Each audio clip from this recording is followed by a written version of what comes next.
layanan terhadap ini nanti ya berpengaruh pada perumahan. Layanan terhadap kesehatan. Makanya penting ambulan. Makanya Pak Kepala Bapeda, tolong sopir-sopir ambulan itu oleh kepala desanya tidak dilengkapi BBM.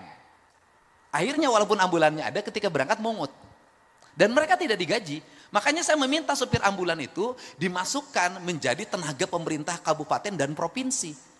Ini penting loh Pak. Jangan sampai yang nggak ada kerja digaji, yang kerja nggak digaji. Ini di Indonesia itu begitu. Nah, ini harus diakses. Yang kedua adalah bagaimana mereka mendapat layanan di rumah sakit. Nah, apakah layanan di rumah sakit itu masih menyelesaikan BPJS bagi masyarakat miskin? Tidak. Di rumah saya itu setiap hari 50 sampai 100 orang ngantri untuk mendapat bekal operasional. Makanya operasional gubernur diberikan ke sana. Kenapa? Pak, BPJS-nya sudah bisa Pak, kita free. Tetapi Pak, kan selama saya di rumah sakit suami saya nggak kerja. Berhenti Pak anak di rumah, makannya dari mana? Makanya perlu biaya untuk nungguin. Maka di Bandung saya sudah meminta kepada Dinas Kesehatan untuk seluruh rumah sakit yang menjadi rujukan dari daerah, kos-kosannya dikontrak oleh Pemprov. Kenapa? Mereka selama nungguin di sini bolak-balik ongkos berapa? Saya tiap hari itu menangani orang yang Pak kemoterapi berangkat dari Bekasi ke ke Rumah Sakit Hasan Sadikin 750.000. Kemoterapinya nggak bayar Pak, tapi dari rumah menuju.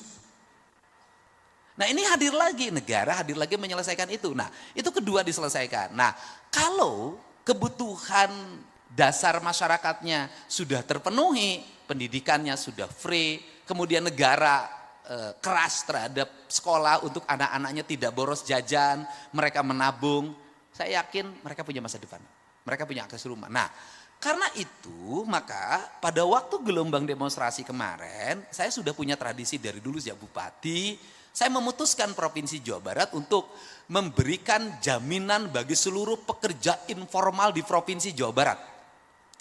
Gojek, kuli bangunan, kuli nyangkul, pemulung, pembantu rumah tangga, dan seluruh komponen lainnya yang dia non ASN, non pengusaha, non TNI, non Polri, non anggota DPR. Untuk mendapat asuransi ketenaga kerjaan. Tujuannya apa? Recovery kalau mereka ngojek jatuh dari motor, kakinya patah, di rumah sakit dia bisa diobatin dan diganti penghasilannya selama di rumah sakit. Karena ini mencegah kemiskinan baru. Nah, maka dalam sistemnya Kepala Bapeda saya sampaikan, kan sekarang tuh lagi daftar nih orang dari kabupaten dari mana-mana, nanti kerjasama dengan bupati, wali kota. Sistemnya itu harus dimasukin akses terhadap KUR perumahan.